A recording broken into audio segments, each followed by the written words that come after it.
la certeza de lo que se espera y la convicción de lo que no se ve. Esa es la fe, lo que tenemos que tener. Y vimos la semana pasada, pero sin fe es que imposible agradar a Dios. Por eso es que es necesario el que a Dios se acerca, crea que le hay y que Dios es galardonador de los que le buscan. Es decir, si le buscamos pero no tenemos fe, no funciona. Tenemos que, y yo digo, tengo fe, pero no le buscamos, no funciona. Es necesario que usted se acerque con fe, creyendo que Dios existe, que Dios está y que Dios va a responder. No le hablamos al aire, le hablamos a Dios con fe. Amén. Bueno, la semana pasada también vimos cómo los antiguos héroes de la fe, ¿no es cierto? Estuvimos hablando desde Abel, Enoc, Adán. Bueno, vimos también a Noé y estábamos viendo a Abraham. De Abraham hay mucho que decir.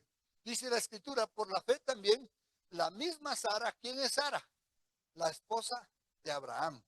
Ella es Sara. Siendo estéril, recibió fuerza para concebir y dio a luz, dice, aún fuera del tiempo de la edad. ¿Por qué? Porque creyó que era fiel quien lo había prometido.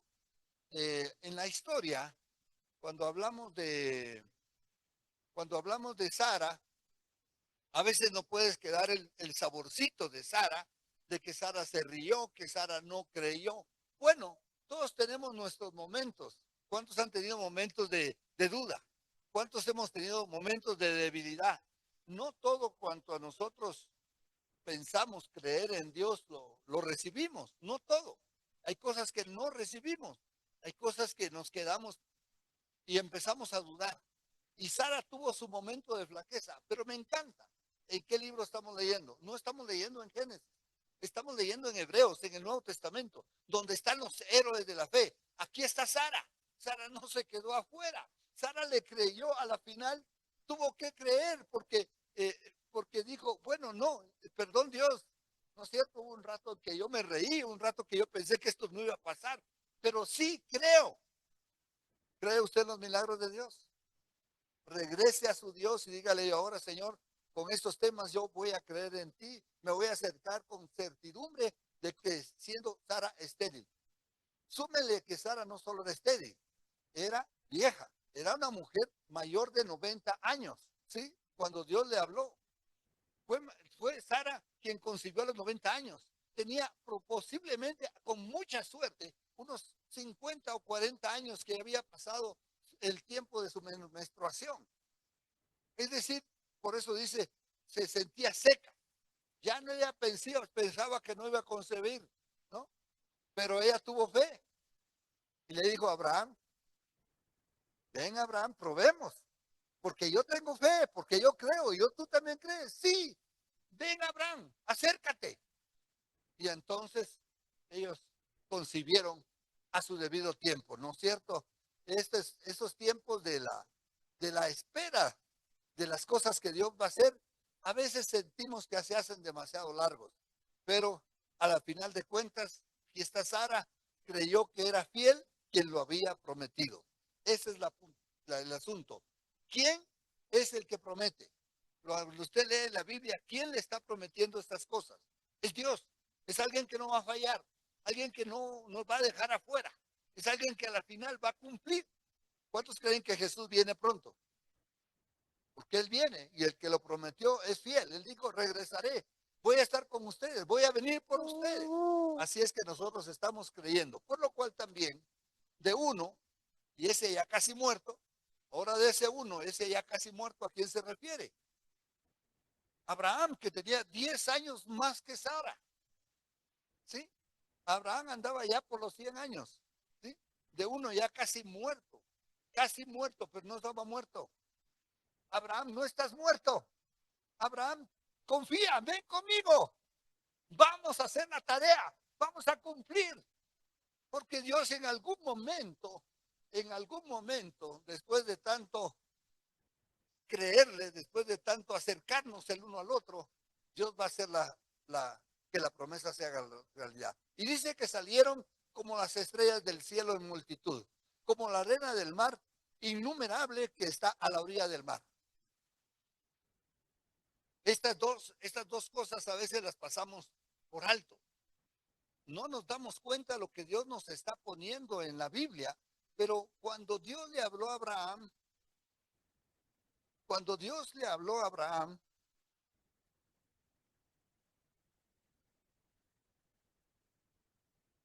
perdón, ahí está. Cuando Dios le habló a Abraham,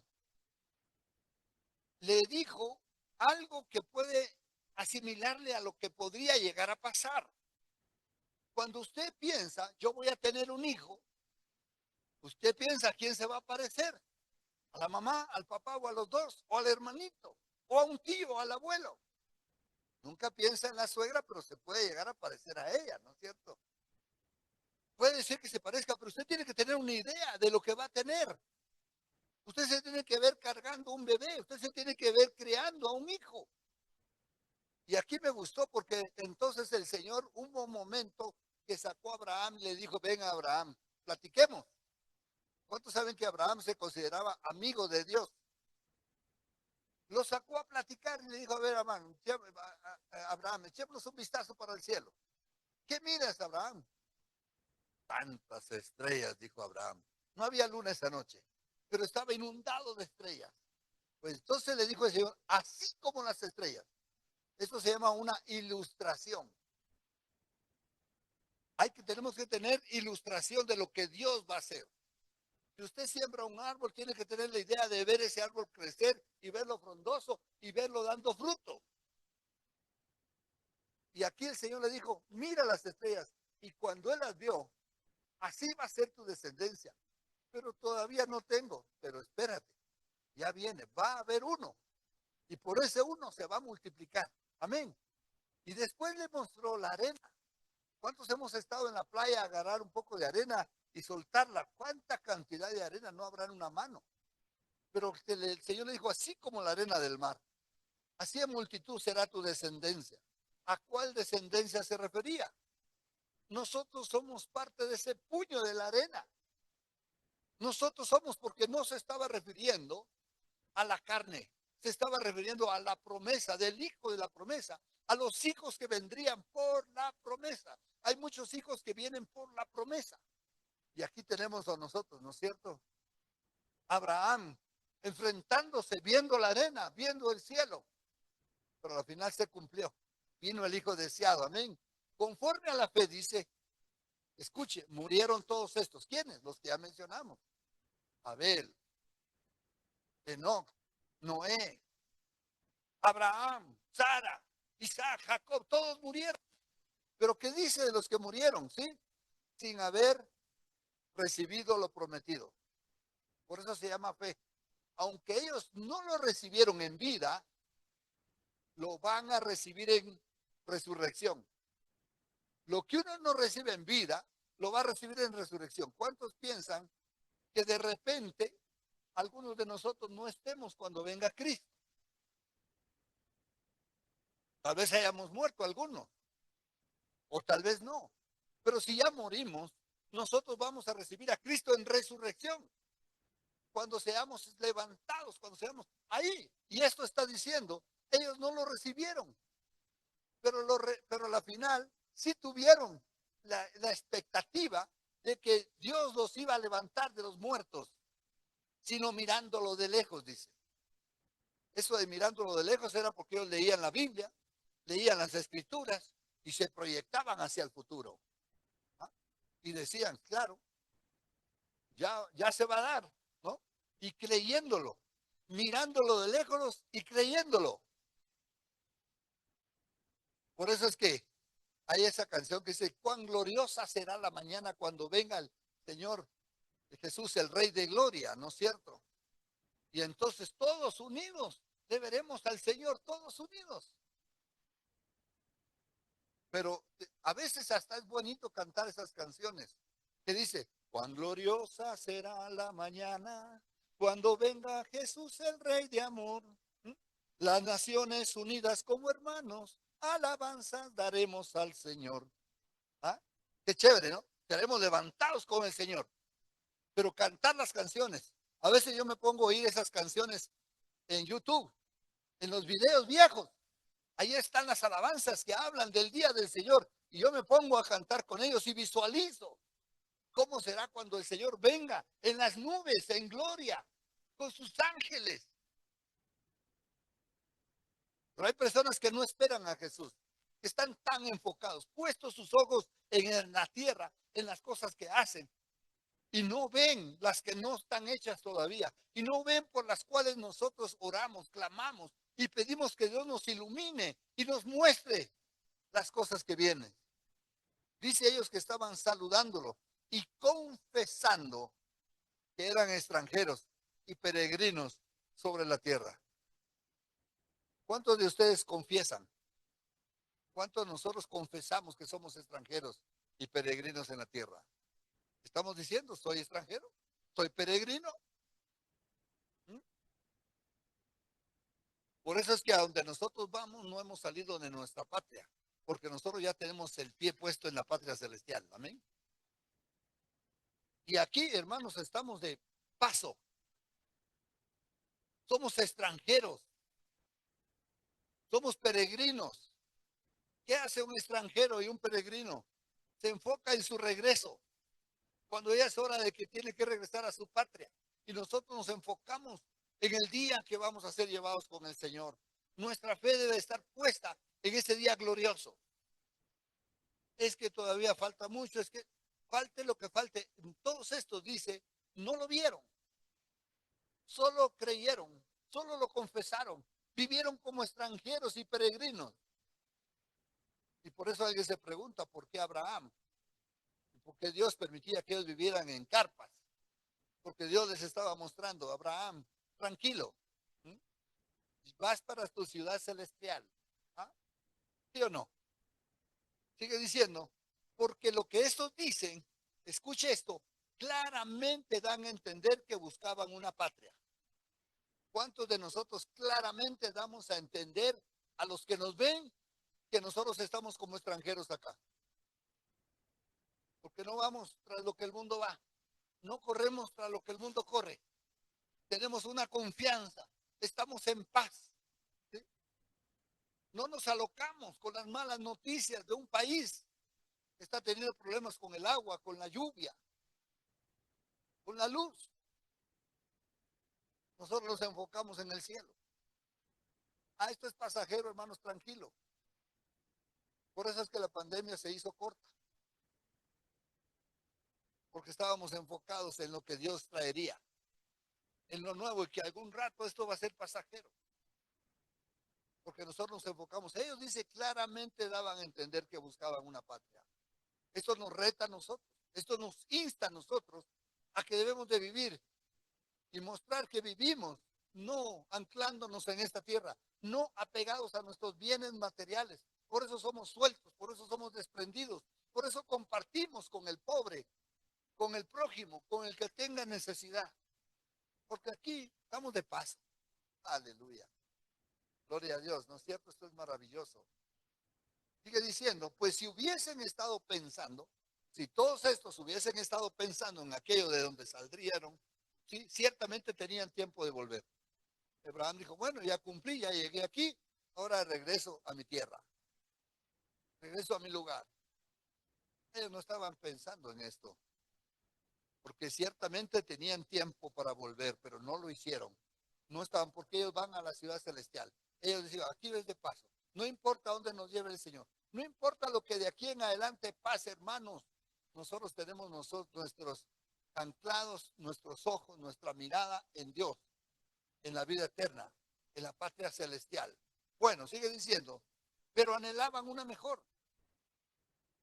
Claro, por supuesto, anhelamos algo mejor. ¿Cuál es nuestro anhelo? Lo mejor que Dios tiene. A mí me gusta ese dicho que dice que lo mejor está por venir. ¿Ah? ¿Cuál es tu fe? ¿En qué crees? Vienen tiempos mejores para ti, para tu casa, para tu familia. Y no digamos el cielo. Por lo cual Dios no se avergüenza de ser llamado Dios de ellos, porque les prepara una ciudad. ¿Sí? Les ha preparado una ciudad. Jesús dijo, voy pues a preparar una ciudad para ustedes. Y ellos estaban seguros. Antes que Jesús lo dijera, ellos caminaban creyendo que había una ciudad preparada para ellos. Ellos ya lo creían, ellos ya lo veían. Me gusta esto. Por la fe Abraham. Continuamos con Abraham. Y escuche esto porque este es el momento de la prueba más grande para Abraham. Cuando fue probado, ¿cuántos de nosotros hemos sido probada nuestra fe? Bueno, tiene que ser probada nuestra fe. ¿Sí?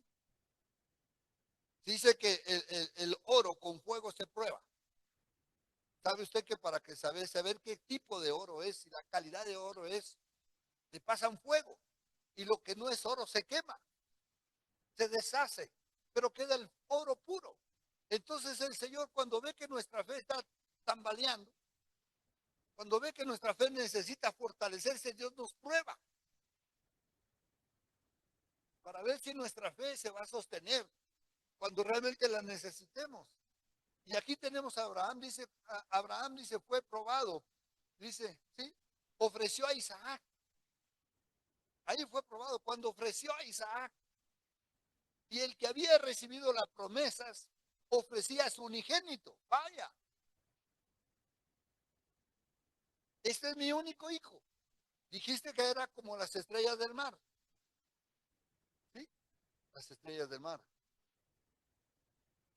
Ya que están poniendo atención. Las estrellas del mar. ¿Sí? O las estrellas del cielo. Ah, las estrellas del cielo. Como la arena del mar. Él se tuvo que recordar, pero si tú lo dijiste, Señor, tengo en mi mente presente y ahora me estás mandando a que yo sacrifique a mi único hijo. Cuando ya tengo 90 años, por fin tengo un muchacho de 30 años, era Isaac como de edad de 30 años. Cuando Abraham a los 130 años estaba llevando, porque el Señor dijo, sacrifican. Por favor, yo les ruego que vayan a la historia, es hermosa. Pero dice que cuando Abraham, para poder sacrificar a su hijo, ¿qué necesitaba Abraham? Primer cosa que necesitaba, porque lo iba a sacrificar, lo iba a degollar, ese era el sacrificio, y un sacrificio se quemaba en leña. Así es que Abraham necesitaba llevar la leña, necesitaba llevar el cuchillo, o la espada, o el machete, si usted quiere, y necesitaba llevar el fuego. ¿Cómo va a encender fuego? No iba a regresar con la excusa a Abraham a decirle a Dios, Señor, qué pena, yo quise irlo a sacrificar, pero ahí no había fuego, pero ahí no había leña, pero ahí no había cuchillo. Cuando una persona es obediente, le obedece a Dios en todo.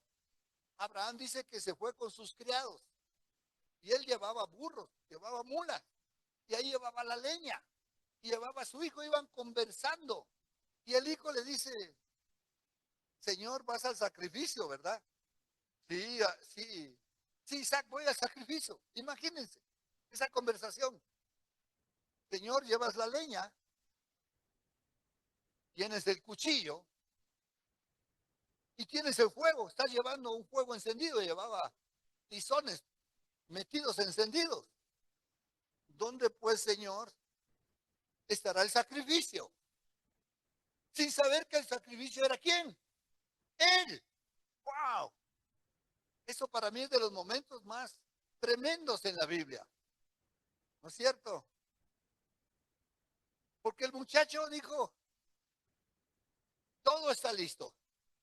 Todo está preparado para el sacrificio.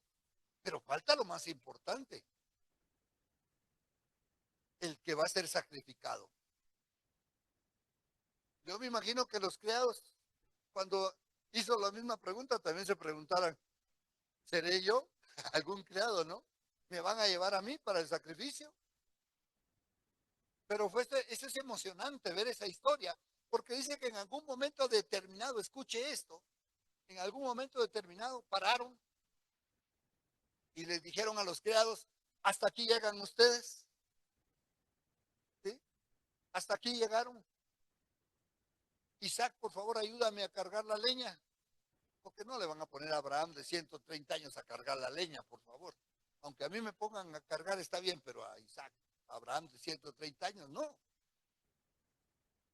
Y entonces le ponen la leña para que la cargue. ¿De dónde es más fácil cargar la leña?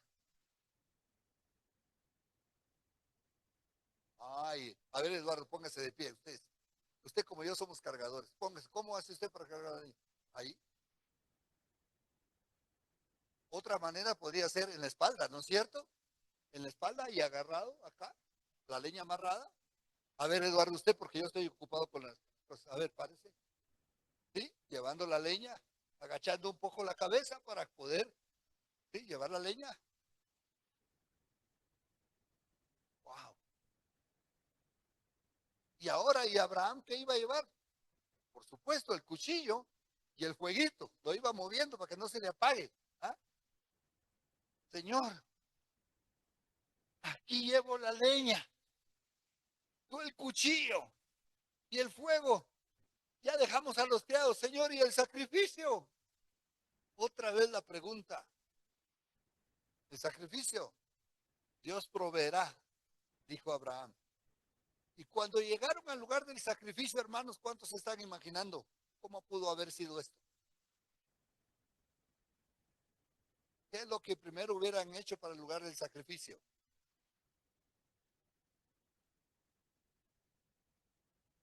Están pensando, pero no me quieren decir, yo sé. Pues lo primero es, tendamos la leña, ¿sí o no? Es más, trae unos palitos secos de por aquí, otros de por allá, ¿sí?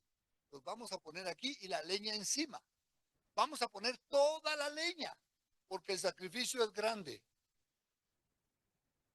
Si encuentras otro palito por ahí, una rama seca, le agregamos. Una vez puesto, quizá algo como la mesa que tengo hoy por delante. Una vez puesto el sacrificio, una vez puesto la leña, todo, ahora sí, Abraham tuvo que decirle al hijo, hijo, te voy a amarrar, date la vuelta, con tus manos atrás. Papá, ¿qué estás haciendo, papá? No podría entender que esto fuera así, papá. Por favor, con tus manos atrás. Y lo amarró. Lo puso y le amarró de sus piernas y lo echó para atrás. Lo tuvo que sujetar más, porque si no se iba a dar la vuelta.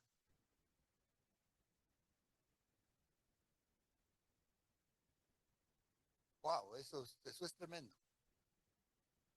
¿Cómo lo pudo haber hecho? Yo solo estoy dando una imaginación. Usted puede tener mejor imaginación de cómo haber sucedido. Tuvo que haber dado un amarre entre él y la leña. Una vueltecita y otra vueltecita. No porque se iba a asustar por el fuego, sino que cuando viera al papá tomar el cuchillo para degollarlo. Cuando se mata un animalito, hay técnicas ya, cómo se matan los animales. Ya hemos hablado con algunos de ustedes cómo han matado los pavos, ya ven la época, por cierto. No, ahora lo compro ya muerto, ya no sufro. Pero antes tocaba a las personas matar el pavo. Cuando el pavo se les zafaba y trataban de degollarlo, el pavo salía corriendo, con la cabeza colgando, tirando la sangre por todos lados, porque todavía todo el sistema nervioso le estaba funcionando, y mientras la carne y el corazón pues estaban ahí, corría hasta que fuera a caer por allá el pavo. Mientras tanto había ensangrentado todo el lado, corriendo. Agarre a una persona o agarre otro tipo de animal un poco más violento. Una persona que razona y sabe que va a ser degollada. No te preocupes, papá, sin lazos, no te preocupes, aquí estoy yo. Pasa nomás el cuchillo. ¿Ah?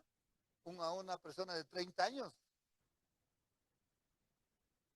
Así es que poco hablamos de eso porque poco nos deja la Biblia, o poco o nada de cómo le amarró. Lo que sí dice es que llevó la leña Y después que colocó la leña, así hecho como un altar, tuvo que poner al hijo, y una vez puesto el hijo en condiciones de ser degollado, por eso yo voy al punto de ser amarrado, de ser tomado, ser puesto en buena posición. Abraham tuvo que haber hecho la cabeza para atrás del niño y poderlo degollar de un solo golpe, cortándole, por supuesto. Nosotros sabemos, tendría que ser la vena más grande, ¿no es cierto? Que está la yugular, se conoce. Dice que una persona en menos de un minuto se desangra, cuando es la vena más grande, la yugular.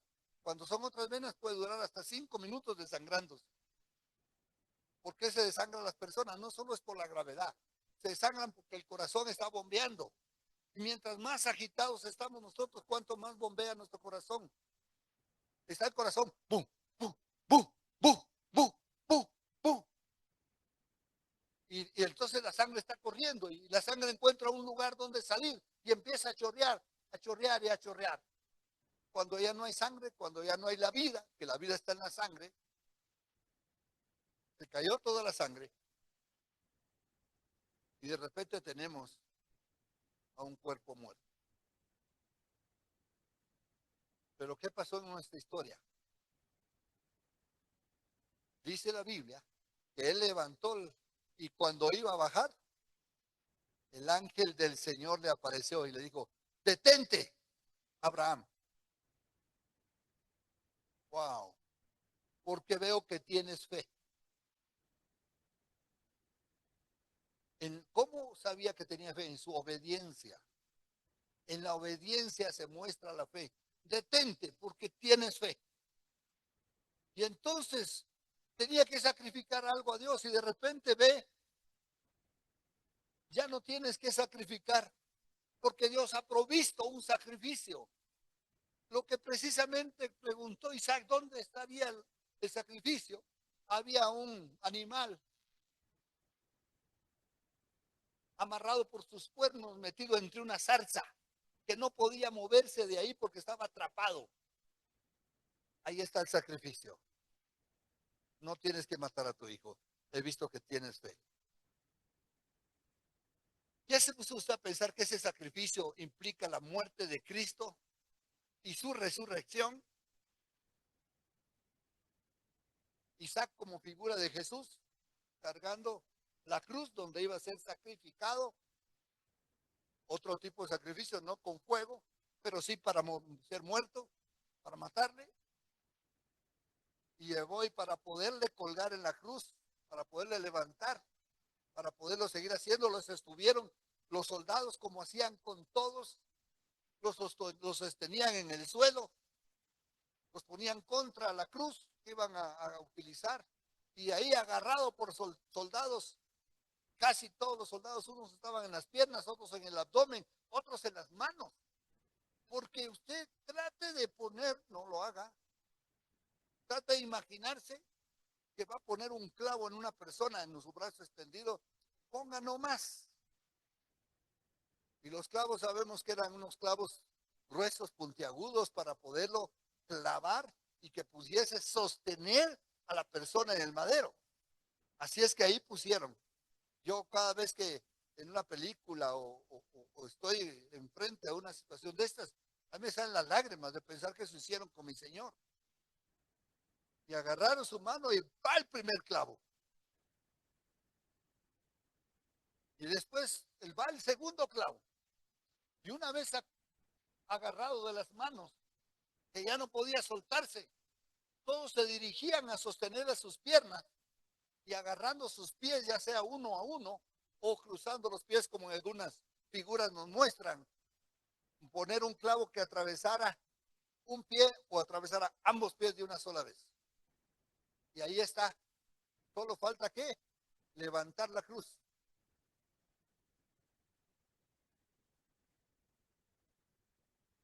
Hemos estado hablando sobre un grupo que queremos ver la pasión de Cristo juntos como grupo. Yo ya la vi, la pasión de Cristo. Ya la he visto unas 2 a 3 veces por acompañar a algunos cristianos. Me he puesto a ver la película. Entonces la busqué en YouTube, pero en la búsqueda en YouTube, ahora que estuve en mi casa esta semana, me salió la entrevista, una entrevista que le hacen al artista que hizo de Jesús, el cual se convirtió a Cristo, por cierto. Él ya era un cristiano aceptable. Hasta ahí dejo porque no conozco mucho el detalle de su historia personal, pero él como cristiano aceptó. Cuando Mel Gibson le pide como director, le pide que represente a Jesús, acepta. Entonces en el momento en que a él no le clavan, lo amarran. Pero en el momento en que lo van a levantar y lo ponen de pie en la cruz, él siente como, porque tienen un hombro se le descoyunta. Cuando cae, ¡pum! Y el dolor, cuando él grita del dolor, grita del dolor, dolor. Y él está ahí en la entrevista contando ese momento. Tremendo. Vale la pena que ustedes lo busquen, esta entrevista. Y él cuenta cuando el momento más crítico para él fue cuando pararon la cruz. Porque en las otras escenas obviamente entra la, la facilidad con la que pueden hacer una película sin necesidad que el protagonista necesariamente sufra. Pero cuando pararon la cruz tuvo que sufrir, tuvo que soportar el golpe. De igual manera, en algún rato creo que a algunos les conté que estuvimos en Nueva York, en una iglesia, compartiendo y nos fuimos a quedar a la casa del pastor. Éramos los 6, en colchones, en el suelo, en la casa del pastor, nos fuimos a acostar todos, la familia, Toledo. Él dijo, ¿saben qué? Yo les quiero pasar un video de cuando hicimos la representación de Cristo aquí en la iglesia, un teatro. Ah, bueno, qué bonito, ¿no? Veámoslo. Nunca nos imaginamos lo que esto iba a pasar. Obviamente, cuando están grabando, hay público, pero el público sostiene el silencio, ¿ya? El público no habla. Así es que solo sabemos que hay público y están grabando la escena, pero voy a llegar a la parte donde le amarran al artista, al que está representando en la obra teatral ese momento. Le amarran bien duro. Puede uno ver que le están amarrando duro. ¿Por qué le amarran duro? Porque se tienen que asegurar que no se vaya a caer, pues.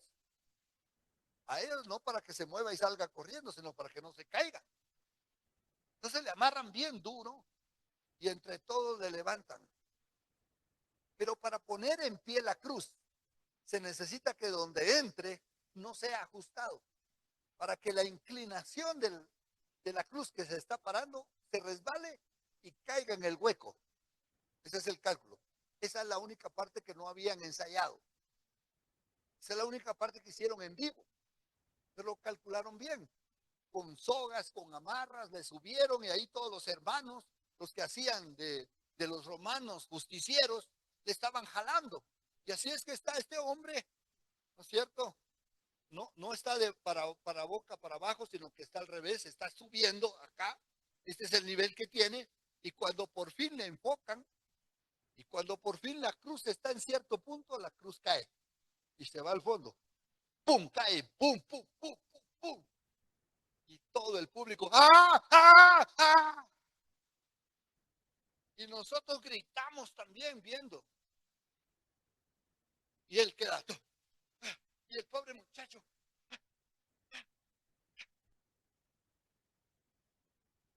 Eso le pasó a él y sufrió y le dolió por imitar a Cristo en la cruz, sin ser clavado, sin ser golpeado. Así es que para poder matar a alguien en la cruz, era cruento el sacrificio, era cruento el golpe, era cruenta la manera. No solo era estar colgado en la cruz, todo el proceso era horrible. Ya me imagino cuán horrible fue para Isaac pensar, a mi papá me va a sacrificar a mí. Mi papá por eso me amarró. No se escucha que haya habido una conversación. Lo más seguro es que conversó con su papá. Lo más seguro es que dijo algo, pero no aparece en la Biblia. Solo nos cuenta que el papá por fin lo tuvo en posición y cuando quiso bajar, Dios le paró. Le dijo, he creído en ti. Creo que tú creíste. Fuiste probado y fuiste aprobado. Nuestra fe, hermanos, muchas veces va a ser probada. Hasta el último. A ver cuánto creemos. Por eso es que a veces no tenemos todo lo que necesitamos cuando queramos. Señor, por fe yo quiero tener mi cuenta bancaria llena. Para que cuando venga el conflicto, ahí pruebo que yo tuve fe y yo voy a dar. Porque tú me llenaste la cuenta. A veces la cuenta no está llena. A veces está, yo no sé si ahora los bancos todavía permiten que estén en rojo. A veces antes yo recuerdo que los bancos hacían lo que se llamaba un sobregiro. Todavía hacen eso los bancos. Ya, todavía hacen sobregiros. Yo recuerdo los amigos que tenían negocios y siempre estaban, ¿y cómo estamos de sobregiro? Y vaya a depositar, corre a sobregirar, porque después de eso tengo que hacer otro sobregiro. Pero necesito primero depositar, corra a hacer el sobregiro. Dios guárdenos, ¿no es cierto? Pero cuando hay necesidad, hay necesidad. Pero a veces el Señor no permite que pasen las cosas porque Él quiere obrar, Él quiere hacer algo. Yo necesitaba ponerme al día con dos cuentas. Estaba atrasado. Una de ellas era el pago predial. Usted sabe que el municipio no le cobra a uno. No cobran, solo le suben los intereses. ¿Sí o no?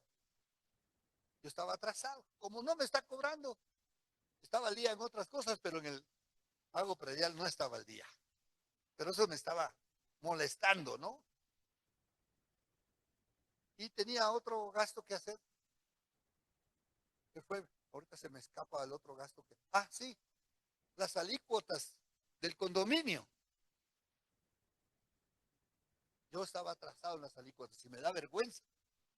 El que más entra y sale de por ahí soy yo. Me daba vergüenza, no quería ni ver. Y en realidad necesidad el condominio no tenía. Porque podía estar atrasado yo sin que haya necesidad. Entonces, Señor, provee. Señor, provee. De repente le dijo a mi esposa, le llega una nota del banco y le dicen, señora, usted tiene derecho a sacar una cantidad de dinero instantáneamente, en este momento, sin documentos, sin nada. Calificó. Acepte y le damos el dinero. Y tomamos esa salida con María Teresa. Nos fuimos al banco y efectivamente nos dieron el dinero, nos pusimos al día en ambas cosas. Bueno, en cuanto a el pago predial, hay un pago pendiente hasta que ellos saquen una nota, pero ya está listo, ya vamos a pagar y vamos a estar al día en nuestras cuentas. ¿Y sabe qué? Al ratito llega una persona y me dice, después que hicimos eso en el banco, Luis, te compro tu moto. Yo estaba vendiendo mi moto. Y yo, ya recibimos la plata. ¿Sabe qué no hice? Esperarme un poco. Con lo de la moto hubiera podido salir, pero no me aguanté. Me fui con el banco. ¿Me perdonan? Ay, Dios mío, ninguno me perdona. Bien está por no tener fe, señálenme. Pude haber aguantado un poco, pude haber esperado y la moto se vendió y hubiera podido tener. Si no para todo, para una buena parte y después salir. Pero bueno, no es que es una gran deuda con el banco, es una deuda que estamos manejando bien y que vamos a ir pagando, ¿no es cierto? Y que nos permitió, gracias a Dios por las maneras en que se puede a veces uno hacer, pero digo, es asunto de fe. ¿Cuántas veces el Señor me ha sacado de peores? Pero de esta no tuve fe. Dios me ha sacado de increíbles formas, pero hay un momentito en que una fácil se me escapó. ¿A cuánto les ha pasado? Tenemos fe para esto, tenemos fe para otro, pero no tenemos fe si se enferma. Se enfermó, corramos al médico. Y ahí van los gastos y todo lo demás. Y por último, hubiéramos orado, ¿no? ¿Qué tal si hubiéramos orado? ¿Qué tal si le hubiéramos pedido a Dios? Pero aquí tenemos a Abraham, que por la fe Abraham, cuando fue probado, ofreció a Isaac, y el que había recibido las promesas ofrecía al unigénito. Con eso se estaba yendo todo. Estaba echando en la borda todo, pero ¿quién se lo estaba pidiendo? Dios. Pero habiéndosele dicho, él tenía una promesa. Aparte de una promesa de que él iba a ser padre de muchedumbre, tenía otra promesa. ¿Cuántos quieren ver la otra promesa por la cual Abraham llegó hasta ese punto? Anita, usted y yo lo vemos más tarde porque el resto no. Bueno, pero por usted, Anita, veámoslo todos, ¿no es cierto? Dice, la promesa era que en Isaac te será llamada descendencia. Dios no le dijo en un hijo. Al principio le dijo en un hijo, pero cuando nació a Isaac, Dios le volvió a visitar y le volvió a recalcar la promesa. Y le dijo, en Isaac, ponga atención en lo que Dios le dice en la Biblia. Aquí le dijo Dios, en Isaac te será llamado descendencia. En Isaac. Entonces, cuando él iba camino a sacrificar a Isaac, él llevaba pensando en esto, dice la Escritura. Pero Dios me dijo que en Isaac. Pero Dios me dijo que en Isaac. Pero lo voy a sacrificar porque soy obediente, pero Dios me dijo que en Isaac. Quiere decir que si al final yo lo sacrifico, Dios lo va a levantar de los muertos. Porque en Isaac te será llamada descendencia. Pero Dios no quería que él ofreciera a su hijo. Jamás fue el deseo que Dios quiera que un hombre ofrezca a su hijo. Fue una orden que él sabía que iba a detener en cierto momento. ¿Me explico? Porque Dios sí estaba dispuesto a dar a su hijo.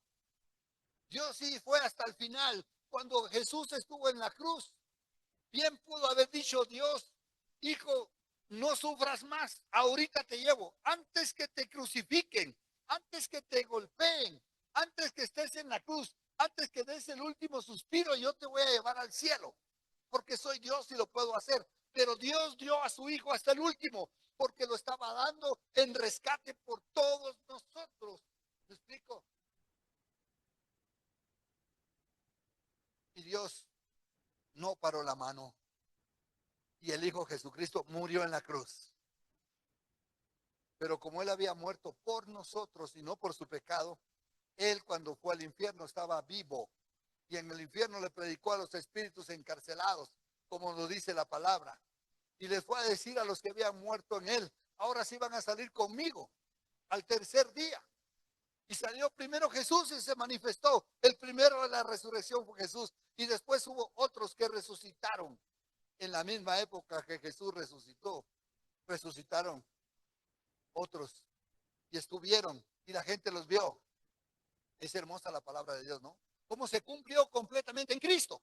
Entonces en Isaac te será llamada descendencia, le dijo, pensando que Dios era poderoso para levantar aún entre los muertos, de donde en sentido figurado también le volvió a recibir. ¡Qué felicidad!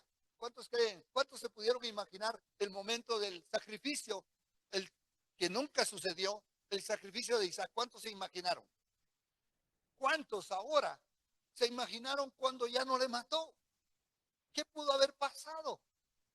Ahora Abraham baja el cuchillo, ya no le sacrifica, y una vez que baja el cuchillo, desata a su hijo, y el hijo se levanta y abraza al padre. Gracias, papá. Gracias, Dios. Unas cosas que no nos dice la Biblia, pero que tenemos imaginación. Yo no sé si ahí se soltaron en llanto los dos de rodillas a llorar. Yo no sé si se pusieron a cantar salmos, alabanzas a Dios, alzando sus manos. Yo no sé de qué manera lo festejaron, pero yo lo hubiera festejado con mi hijo. Yo me hubiera colgado y le hubiera agarrado del pelo y se lo sacudo. Y le digo, hijo mío, ay, no fue necesario que te matara, Dios proveyó. Y Dios dice que no es necesario, que Él cree que yo soy obediente y que le creo. Mi hijo, le besuqueo todo. Y el hijo no me va a decir, ay papá, me estás llenando de saliva. ¿Ah? Como algunos hijos, cuando uno los va a ver, ¿no? Ay papá, pero por favor. Porque el hijo también hubiera estado contento. Porque el hijo también hubiera abrazado al padre si hubieran tirado en el suelo. El día que el Señor me sacó del mar, que yo me estaba ahogando con mis dos hijos mayores, como, como son las cosas, ¿no? No les voy a contar todo esto, es una historia larga, pero les voy a contar cuando estábamos saliendo. Ya estaba yo ya me había entregado a la muerte, ya dije, Señor, en tus manos entrego mi espíritu. Pero de repente vino una fuerza de adentro, que yo ya no tenía, yo ya estaba tragando agua. Y vino una olita pequeña. Y entonces con esa olita pequeña y con un poquito de fuerza agarré a mi hija, que fue la primera que yo me acerqué. Y porque ya la había sacado una vez y me regreso y el mar otra vez me la regresó. Esta era la segunda vez que sacaba a Teresita, a mi hija María Teresa, que lleva el mismo nombre de su mamá. Y cuando yo la saco la segunda vez, me aseguré de que ya estuviera afuera porque la primera se me había regresado. Era doble trabajo, doble cansancio, me explico. Así es que yo ya estaba, que ya no daba uno, saco a Teresita y volteo y mi hijo estaba metido en el fondo. Me regreso donde me estaba yo ahogando a buscar a mi hijo. Y es una situación como esta, es increíble que nos haya pasado. No la pudimos haber fabricado. No pudimos haber hecho un teatro con mi familia. María Teresa estaba afuera y nos gritaba, salgan, salgan, dándonos ánimo. Y los hermanos con los que estábamos orando y mis hijas, Melania y Sabrina, oraban. Y mi amigo, que con que yo estaba ahí, estaba con terno de baño, no se metía. Después me dijo, Luis, perdóname, no sé nadar. Bien esto en no meterse. Uno más que sacar después. Entonces, como ellos estaban así, yo regreso con mi hijo. Escucha esto. Yo llegué y ya me entré a la parte donde ya no, donde la ola me cubría. No habían olas que reventaban, solo eran olas que pasaban así encima. Y entonces yo, en el momento que la ola pasa, yo respiro y me vuelvo a hundir. Yo respiro y me vuelvo a hundir. Y en una de estas le dije, hijo, ven para acá. Y él estaba más o menos, ¿cómo decirle? Como de aquí a la planta o de aquí a la pantalla. Dije, ven, si llegas salimos. Y me volví a hundir. Él no me miraba. Había un momento que mi hijo no me miraba, pero sabía que yo estaba adentro aguantando la respiración. Así es que mi hijo empezó a nadar, a hacer el último esfuerzo que ya no tenía ni ganas ni nada.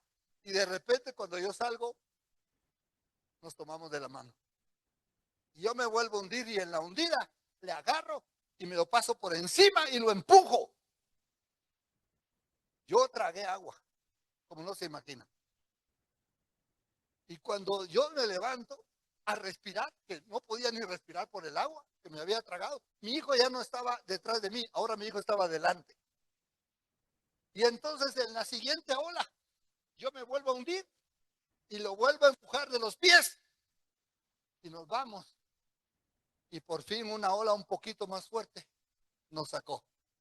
Afuera estaban todos esperándonos. La que estaba metida en el agua hasta las piernas era María Teresa, mi esposa. Y salimos del agua los dos. Al no más tocar tierra, nos desplomamos. Ese trapeador, ¿me lo puedes pasar, por favor, Carlos? ¿Cuántos han tenido un trapeador bien empapado? Este no está tan empapado. Nosotros estábamos bien empapados. Gracias. Yo estaba con un trapeador empapado y cuando salimos, ¿se puede imaginar el trapeador bien empapado cómo cae al suelo de una? Así caímos con mi hijo. Apenas tocamos tierra, caímos los dos. Las piernas ya no nos daban. Uno contra el otro medio abrazados. No nos fuimos hasta el suelo porque uno con el otro nos apoyamos y quedamos abrazados. y llorábamos y dábamos gracias a Dios y llega María Teresa y me abraza, y llega Sabrina, Melania y los 6 abrazados ahí. ¿Cuánto tiempo pasaríamos abrazados y llorando y dándole gracias a Dios? En primer lugar, porque no tenía la fuerza ni la energía de levantarme. Estábamos deshechos. ¿Cuánto Isaac y Abraham